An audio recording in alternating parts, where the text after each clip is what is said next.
Hi, this is Ryan Guthrie from ATS, and today I'd like to talk to you a little bit about new 911 rules for reporting and monitoring. If you are the person whose phone rings when 911 fails, this video is for you. Maybe you run a NOC, lead network operations, or own regulatory reporting. You know that one bad 911 outage can erase years of quiet work in a single day. Now the FCC has raised the bar. By April 15, 2025, every originating service provider that enables 911 calling must meet the new outage notification rules, including strict timelines for alerting PSAPs and the FCC. In this video, I want to show you what FCC-compliant 911 outage monitoring and compliance actually looks like in practice, how you detect issues fast, how you notify PSAPs within a deadline, and how you keep records that stand up if someone questions your response after an incident. If 911 reliability sits anywhere on your job description, stay with me. This will be your playbook.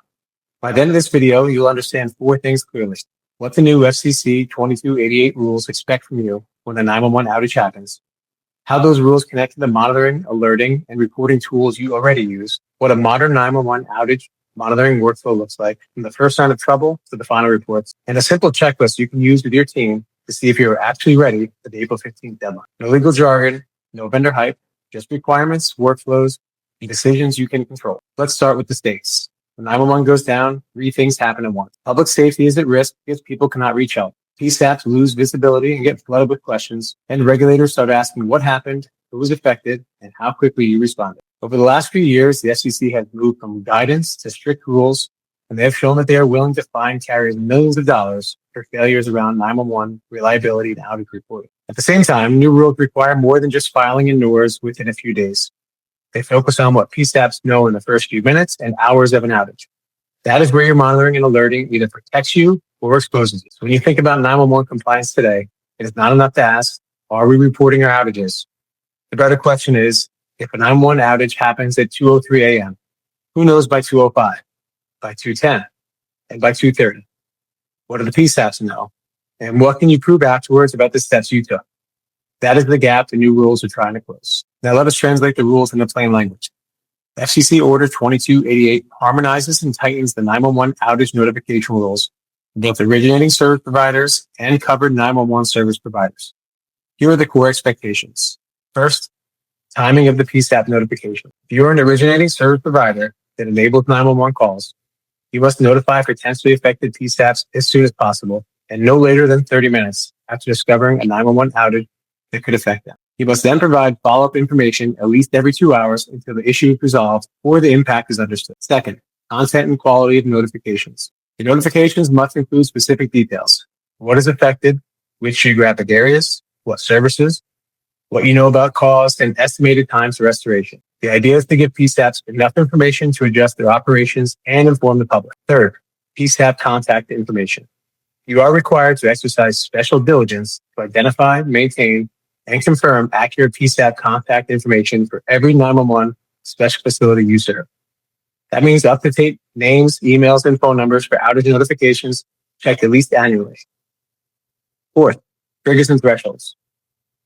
Outage notification requirements kick in when an event potentially affects a 911 special facility or when it crosses certain thresholds, such as at least 900,000 user minutes and at least 30 minutes of duration. Fifth, reporting to the FCC. Separate from those PSAP notifications, you must file an initial outage report in NORs. You need to detect 911 issues quickly. You need to map those issues to affected PSAPs using a clean contact list. You need to send structured notifications inside a 30-minute window. You need to keep sending updates until things are stable. And you need to log all of it so you can file accurate NORs reports and show your work if anyone asks later. At this point, you might feel some tension.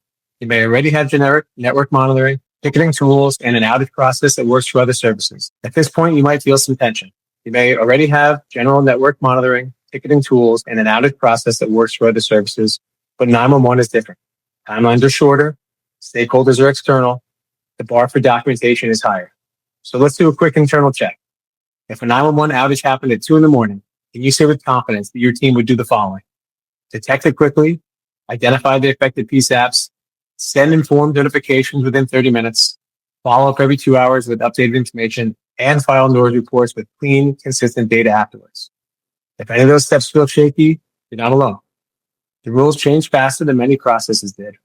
That is why it helps to think about it in terms of a dedicated 911 outage monitoring and compliance workflow.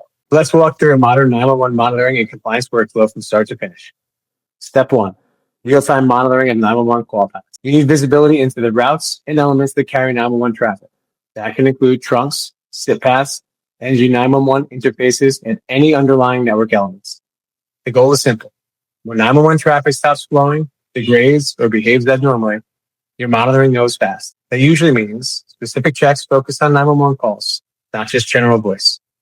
Thresholds that look for failed call attempts, unusual busy signals, or routing errors. And correlation across regions so you can tell a localized issue from a systemic one. Step 2. Automated detection and alerting. When a potential 911 issue appears, your system should trigger alerts to the right on-call staff without delay. Not hours later in a daily report, within minutes. Here's what that looks like. Integrated alerts to knock dashboards, email, SMS, or paging tools. Clear tagging that is the 911 impacting event, not a generic alarm. And some basic enrichment that shows which switches, trunks, or regions are involved. Step 3. PSAP mapping and notification. Once you detect the 911 impacting event, you must identify which PSAPs are potentially affected and notify them inside that 30-minute window.